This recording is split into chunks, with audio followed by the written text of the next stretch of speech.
Aborto é ir contra a lei de Deus, aborto é matar um ser humano.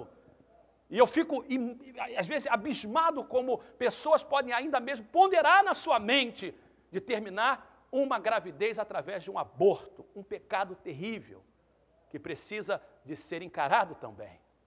E Beto e Thaís resolveram que não iam terminar aquela gravidez, mesmo sabendo que aquela criança não teria vida. No coração deles, e eu conheço Beto, eu sei que meu irmão cria de todo o coração que Jesus ia curar aquela criança, que ela ia nascer e que ela ia viver. Eu estava no hospital quando o Itzhak nasceu. Eu estava no hospital quando o médico rapidamente colocou nas mãos do pai e disse, segura por um tempo, porque ele vai morrer logo. Eu segurei aquela criança como representante da família por alguns minutos, rapidamente para passar para minha cunhada. E quando eu passei a criança para minha cunhada, a criança morre poucos minutos depois de nascer, nas mãos da Thaís.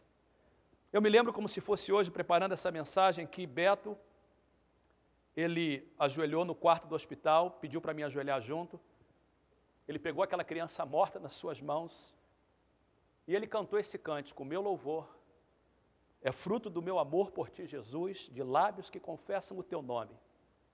É fruto da tua graça e da paz que encontro em ti, e do meu e do teu Espírito que habita em mim, que habita em mim.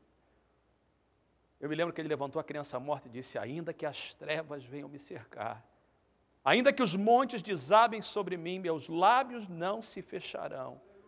Para sempre hei de te louvar. A perda de uma criança na gravidez ou logo após o nascimento. A perda de um ente querido pela morte. Graças a Deus eu ainda não experimentei a morte de um pai ou de uma mãe. Minha esposa passou pela morte do seu pai pouco tempo atrás. E por mais que o pai dela tenha tido um papel na vida dela diferente do que a mãe, eu presenciei os 11 filhos passarem pela dor de perder um pai.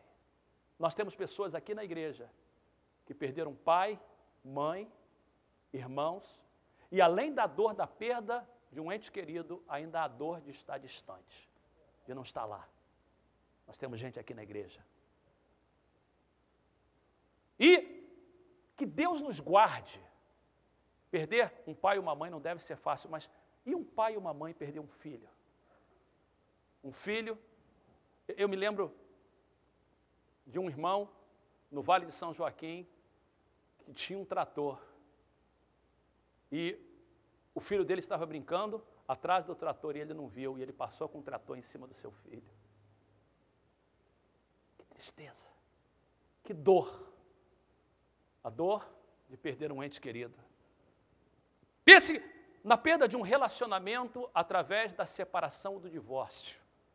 Eu vi uma frase essa semana que divórcio é uma morte que nunca morre. Divórcio é uma morte que nunca morre. Entenda, por favor, eu não estou trazendo julgamento para quem passou por divórcio. Não é isso. Deus é especialista em dar-nos novas oportunidades. Mas o divórcio é uma morte que nunca morre, porque ainda mais se tem filhos. A separação de um relacionamento, quando você tem uma namorada ou um namorado ou um noivo e você sabe que aquele relacionamento tem que acabar, que precisa de acabar, que não tem como continuar, e essa separação é uma perda tremenda. É perda. Por mais que você, dentro de você, saiba, e as pessoas ao teu redor saibam que isso foi bom para você, a perda dói. Eu penso, por exemplo, nas dezenas de pessoas que estão aqui na nossa igreja, e não só na nossa igreja, mas essa é uma das razões do problema financeiro nos Estados Unidos hoje. Milhares de pessoas perderam suas casas. Algumas perderam as suas casas devido a decisões erradas, compraram sem poder comprar, acreditaram em mentiras que foram faladas para elas, mas a verdade é, seja qual for a razão, alguns perderam inocentemente. Mas essas pessoas perderam, e a dor de você ter que sair daquela casa que você comprou, que você investiu, que você acreditava que seria de investimento para a sua vida, e de repente o banco diz não é mais sua, você tem uma semana para sair, você tem que sair, você olha todos os melhoramentos e você diz tem que ser para outra pessoa. Isso dói, gente. Pessoas que perdem sua carteira de motorista, a sua habilitação. Eu estava conversando com um membro da nossa igreja que ele tem uma carteira de um outro estado e perdeu essa carteira do outro estado. Eu vi pânico na sua mente, eu vi o coração dele lá embaixo quando ele perdeu essa carteira. Ou as pessoas que perderam a possibilidade de legalização quando o Congresso dos Estados Unidos disse não, e muita gente acreditava que ia passar. E nós não devemos esquecer de nós como igreja a perda do nosso templo. A perda do nosso templo. Eu paro para imaginar que, depois de tanto trabalho, nós compramos um templo e nós só ficamos lá 3 anos e meio. Nós estamos aqui quase o mesmo tempo que nós ficamos no templo que Deus nos deu. Foi uma perda. Foi uma perda para aqueles que estavam lá conosco, quando nós compramos, foi uma perda para os que viram o incêndio acontecer. Os que não viram não sabem o que nós estamos falando. Todos nós passamos por perdas em nossa vida. Nós ou passamos ou vamos passar. E a pergunta é, não que tipo de perda você tem, mas como você reage a essas perdas. Como é que nós reagimos a cada perda? Rapidamente, eu não quero ser maçante essa manhã, mas eu preciso de falar uma coisa. Eu preciso dar uma palavra sobre uma epidemia que existe no dia de hoje. Existe uma epidemia que toma conta dos homens e mulheres da América, do Japão, da China, do Brasil, da Europa, que é chamado de depressão. Algumas estatísticas colocam depressão em 25% da população para mulheres e 12% da de homens. Ou seja, se nós tivermos aqui 100 mulheres na igreja hoje, estatisticamente falando, 25 estão passando por algum tipo de depressão. Se nós tivermos 100 homens aqui nessa manhã, 12 possivelmente estão passando por algum tipo de depressão. Aí você diz, pastor, por que é que há mais mulheres diagnosticadas com depressão do que homens?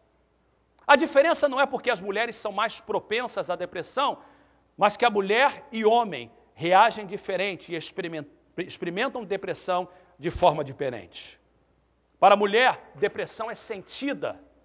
Para o homem, depressão é ação. A mulher sente tristeza, o homem age irritado e com agressão. A mulher é diagnosticada pelos seus sentimentos, o homem pelo seu comportamento. E até mais ou menos 2, 3 anos atrás, a depressão era vista sempre com sintomas de tristeza, de perda, de pesar, ao ponto que algumas pessoas queriam até mesmo acabar com a sua vida.